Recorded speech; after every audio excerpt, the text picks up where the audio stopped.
Hi everyone, welcome back to my channel cook and life. അപ്പോൾ ഇന്ന് Ramadan recipe ഞാൻ ഇപ്പോൾ 5 ആയിട്ടാണ് ഞാൻ വന്നേക്കണത്.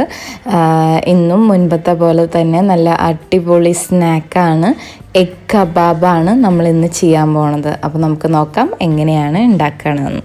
നമുക്ക് വേണ്ട ഇൻഗ്രീഡിയൻസ് എന്തൊക്കെയാണെന്ന് നോക്കാം. ഞാനിവിടെ ഒരു 2 മീഡിയം സൈസിലുള്ള സവാള ചെറുതാക്കി അരിഞ്ഞു വെച്ചിട്ടുണ്ട്. പിന്നെ കുറച്ച് കൊറിയാൻഡർ ലീവ്സ് അധികം വേണ്ട. പിന്നെ ഗ്രീൻ ചില്ലി ഒരു 2 വലുത് നോക്കിയിട്ട് എടുത്ത് വെച്ചിട്ടുണ്ട്. പിന്നെ നമുക്ക് ഒരു എഗ്ഗ് വേണം. ഈ എഗ്ഗ് നമുക്ക് മുക്കി പൊരിച്ചിട്ട് ആവശ്യമാണെന്നുണ്ടെങ്കിൽ ഇനി ഒരെണ്ണം എടുക്കേണ്ടി വരും കേട്ടോ. പിന്നെ 2 മുട്ട പുഴുങ്ങി വെച്ചിട്ടുണ്ട്. പിന്നെ ബ്രെഡ് ക്രംസ്, നമുക്ക് മുക്കി പൊരിക്കാൻ ആവശ്യത്തിനുള്ള ബ്രെഡ് ക്രംസ് വേണം. 2 വലിയ പൊട്ടാറ്റോ മഞ്ഞളും ഉപ്പും ചേർത്തിട്ട് വേവിച്ച് വെച്ചതാണ്.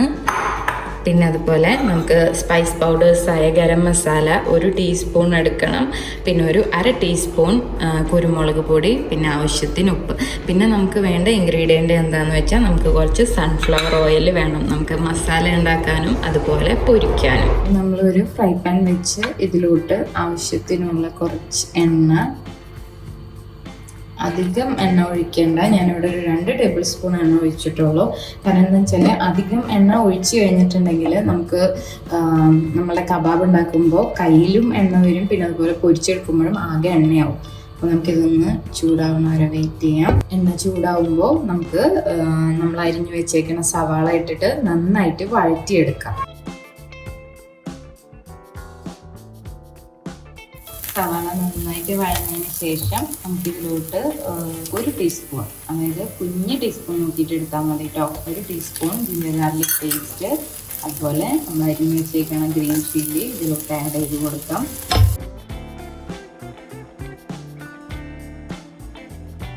നമ്മുടെ ജിഞ്ചർ ഗാർലിക്കിൻ്റെ നല്ല ആ ഒരു പച്ചമണമൊക്കെ പോയിട്ടുണ്ട്. അപ്പോൾ ആ ടൈമിൽ നമുക്കിവിടെ ഗരം മസാല ആഡ് ചെയ്ത് കൊടുക്കാം. പിന്നെ അതുപോലെ നമ്മൾ എടുത്തു വെച്ചേക്കുന്ന കുരുമുളക് പൊടി ആഡ് ചെയ്ത് കൊടുക്കാം. പിന്നെ ആവശ്യത്തിന് ഉപ്പ്, നിങ്ങളുടെ ടേസ്റ്റിനനുസരിച്ച് കൂട്ടിയും കുറച്ചൊക്കെ ഇടാം കേട്ടോ.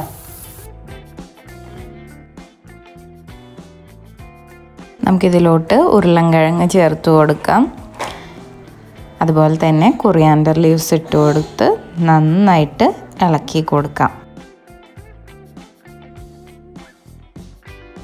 അപ്പോൾ നമുക്ക് നമ്മളെ ഫില്ലിങ് ഇവിടെ റെഡി ആയേക്കാണ്. ഇത് നമുക്ക് ഒരു 10 മിനിറ്റ് ഒന്ന് തണുക്കാനായിട്ട് മാറ്റി വയ്ക്കാം. നമ്മളിത് നന്നായിട്ട് അമർത്തി ഉരുളൻകിഴങ്ങിനെയൊക്കെ ഉടച്ചതിന് ശേഷം ഒരു മാവ് പരുവത്തിൽ നമുക്കിതിനെ ആക്കി വെക്കണം. നമ്മളെ ഉരുളക്കിഴങ്ങ് മസാല ഞാൻ നന്നായിട്ട് സ്മാഷ് ചെയ്ത് വെച്ചിട്ടുണ്ട്. ഇനി നമ്മൾ എന്താ ചെയ്യേണ്ടതെന്ന് വെച്ചാൽ നമ്മൾ പുഴുങ്ങി വെച്ചേക്കണം മുട്ട എടുക്കുക. മുട്ടേനെ 4 കഷ്ണാക്കിയിട്ട് മുറിക്കണം. ഇങ്ങനെ തന്നെ നമുക്ക് 2ാമത്തെ മുട്ടയും മുറിച്ചെടുക്കാം. നമുക്ക് ഈ ഒരു മസാല നമുക്കൊരു 8 ബോൾസ് ആക്കിയിട്ട് മാറ്റി വയ്ക്കാം. ഈ സൈസിലുള്ള ബോൾസാണ് ഇവിടെ എടുത്തേക്കണത്. ഇനി ഈ ബോള് നമ്മൾ ജസ്റ്റ് ഒന്ന് പ്രസ് ചെയ്ത്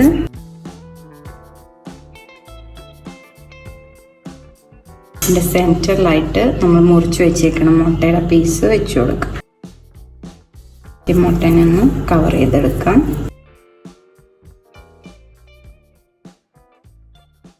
നല്ല ഭംഗിയിൽ ഇതിനെ ഷേപ്പ് ചെയ്തെടുക്കാം.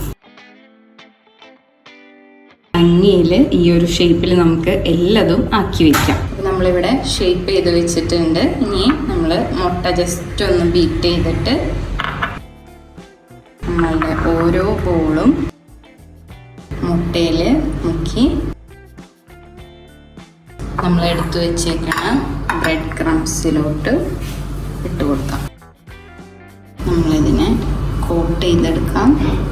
ഇങ്ങനെ നമ്മളെല്ലാതും ചെയ്ത് വെക്കാം. അപ്പോൾ നമ്മളൊരു ചീഞ്ചട്ടി വെച്ച് ആവശ്യത്തിന് എണ്ണ ഒഴിച്ച് ചൂടാവുമ്പോൾ നമ്മളിതിനെ ഒന്ന് ഫ്രൈ ചെയ്തെടുക്കാം. നമ്മൾ ഈ എഗ് കബാബ് പൊരിക്കുമ്പോൾ 2-3 എണ്ണമൊന്നും ഒരുമിച്ച് ഇട്ട് കൊടുക്കരുത്. കാരണം നമുക്കത് മറിച്ചിടുമ്പോഴൊക്കെ പൊട്ടിപ്പോവാൻ സാധ്യത കൂടുതലാണ്. അപ്പോൾ 2 എണ്ണമൊക്കെ ഇട്ടിട്ട് പൊരിച്ചെടുക്കാം. നമുക്കിവിടെ എഗ് കബാബ് റെഡി ആയിട്ടുണ്ട്.